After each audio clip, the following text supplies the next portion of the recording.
लगता है ममता बनर्जी का गुस्सा प्रशांत किशोर की सलाह पर भारी पड़ता जा रहा है।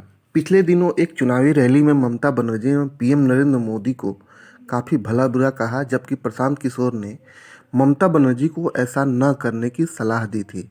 प्रशांत किशोर ममता बनर्जी के इस समय चुनावी सलाहकार हैं, लिहाजा वह समय समय पर अपनी सलाह देते रहते हैं।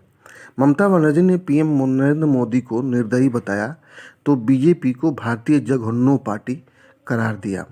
ममता ने कहा, मैंने इतना निर्दयी क्रूर पीएम कभी नहीं देखा।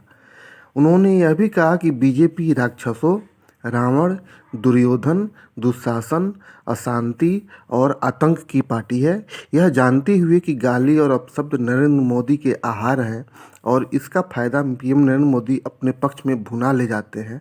जाहिर है ममता बनर्जी ने इतिहास से नहीं सीखा। इससे पहले 2007 में सोनिया गांधी ने गुजरात के विधानसभा चुनाव में नरेंद्र मोदी को मौत का सौदागर करार दिया था, जिससे राजनीतिक तौर पर बवाल खड़ा हो गया और चुनाव में कांग्रेस की करारी हार हुई थी। नरेंद्र मोदी और बीजेपी की बम्पर जीत हासिल हुई थी। 2014 के चुनाव में भी कांग्रेस नेता शक्ति सिंह गोहिल ने यह टिप्पणी की थी, पर कांग्रेस के बड़े नेताओं ने हार के डर से इस टिप्पणी को ज़्यादा तवज्जो नहीं दी थी। 2014 के लोकसभा चुनाव में राहुल गांधी ने नरेंद्र मोदी पर खून की दलाली करने का आरोप लगाया था।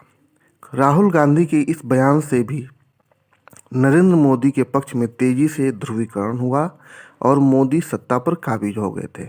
बीजेपी को पहली बार पूर्ण बहुमत हासिल हुआ था और कांग्रेस अपने सबसे निचले पायदान यानी 45 सीटों पर सिमट कर रह गई थी। 2014 में ही सोनिया गांधी ने कर्नाटक के कलबुर्गी में एक रैली में नरेंद्र मोदी पर हमला करते हुए जहर की खेती करने का भी आरोप लगाया था। सोनिया गांधी ने कहा था कि सत्ता हासिल करने की भूख में बीजेपी और मोदी जहर की खेती कर रहे हैं।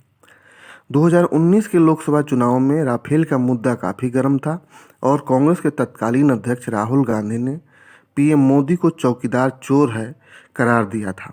इस बयान का खामियाजा भी राहुल गांधी को भुगतना पड़ा और चुनाव में करारी हार के बाद उन्हें सुप्रीम कोर्ट में माफ़ी भी मांगनी पड़ी थी। इसके अलावा राहुल गांधी ने यह भी कहा था कि पीएम नरेंद्र मोदी को 6 महीने बाद लोग डंडे मारेंगे, जिसका पीएम ने करारा जवाब दिया था।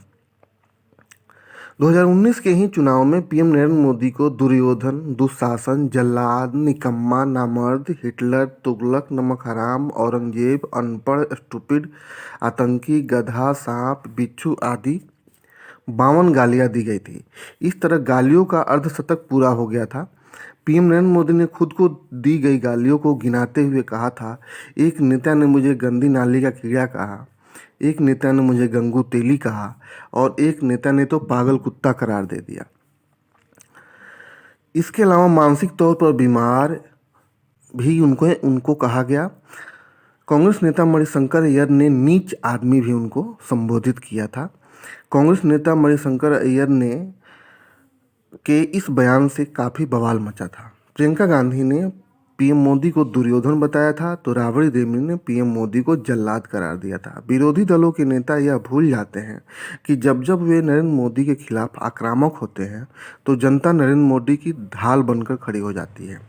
अरविंद केजरीवाल इसे बेहतर तरीके से समझ गए हैं, तभी तो अरसे से वे नरेंद्र मोदी के खिलाफ व्यक्तिगत रूप से टिप्पणी करने से बचते रहे हैं। लेकिन अन्य दलों के नेता आवेश में आकर नरेंद्र मोदी के खिलाफ आक्रामक हो जाते हैं और मात खा जाते हैं। ये नेता यह भूल जाते हैं कि अरविंद केजरीवाल ने इसी रणनीति के बूते अपनी दिल्ली के सीएम की कुर्सी बरकरार रखने में सफलता हासिल की थी। पिछले दिनों प्रशांत किशोर ने ममता बनर्जी को सलाह दी थी कि वे पीएम नरेंद्र मोदी पर सीधा हमला न करें, लेकिन ममता बनर्जी पश्चिम बंगाल के चुनाव में ऐसा करने से खुद को रोक नहीं पा रही हैं। अब देखना यह है कि पश्चिम बंगाल की जनता पीएम मोदी पर हमले का क्या जवाब देती है। आप देख रहे थे नेतागिरी। वीडियो पसंद आए तो लाइक करें, शेयर करें और कमेंट करें।